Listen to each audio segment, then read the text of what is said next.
ইসরায়েলের মন্ত্রিসভা 6 ঘন্টার দীর্ঘ বৈঠক শেষে শুক্রবার গভীর রাতে চুক্তিটি অনুমোদন করে। এই যুদ্ধবিরতি চুক্তি রোববার থেকে কার্যকর হবে। সোয়া 1 বছর ধরে চলা রক্তক্ষয়ী সংঘাত বন্ধে অবশেষে এই চুক্তি সম্ভব হলো।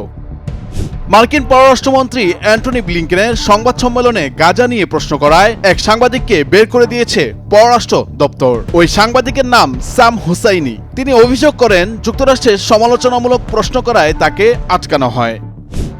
রাশিয়ার প্রেসিডেন্ট ভ্লাদিমির পুতিন এবং ইরানের প্রেসিডেন্ট মাসুদ পেজেশকিয়ান একটি 20 বছরের কৌশলগত অংশীদারি চুক্তিতে স্বাক্ষর করেছেন। রাশিয়া ইরানের মধ্যে এ ধরনের চুক্তি পশ্চিমাদের উদ্বেগ বাড়াতে পারে বলে মন্তব্য করছেন বিশেষজ্ঞরা।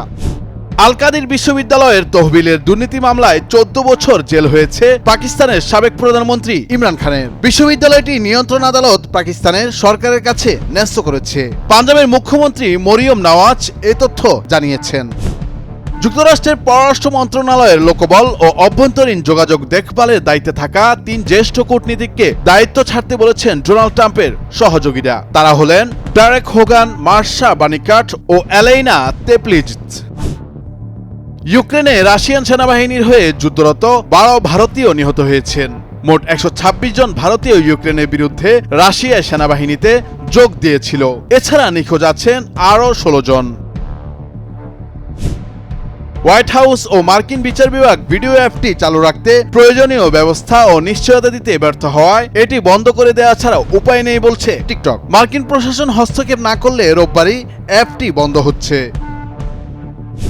কক্সবাজারের টেকনাফের স্থলবন্দরের উদ্দেশ্যে মিয়ানমারের ইয়াঙ্গুন থেকে ছেড়ে আসা 4টি পণ্যবাহী জাহাজ 3 দিন ধরে আটকে রেখেছে মিয়ানমারের বিদ্রোহী গোষ্ঠী আরাকান আর্মি। জাহাজগুলোতে বাংলাদেশি ব্যবসায়ীদের আনুমানিক 40 কোটি টাকার পণ্য রয়েছে।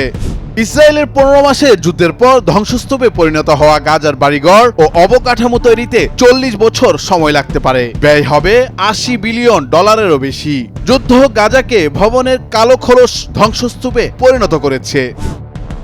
টানা 3য় বছরের মতো চীনের জনসংখ্যা হ্রাস পেয়েছে। 6 দশকের বেশি সময় ধরে জনসংখ্যা বৃদ্ধির পর দেশটিতে এই পতন অব্যাহত রয়েছে। দেশটি দ্রুত বয়স্ক জনগোষ্ঠী ও ক্রমাগত নিম্ন জন্মহার নিয়ে চ্যালেঞ্জের মুখোমুখি।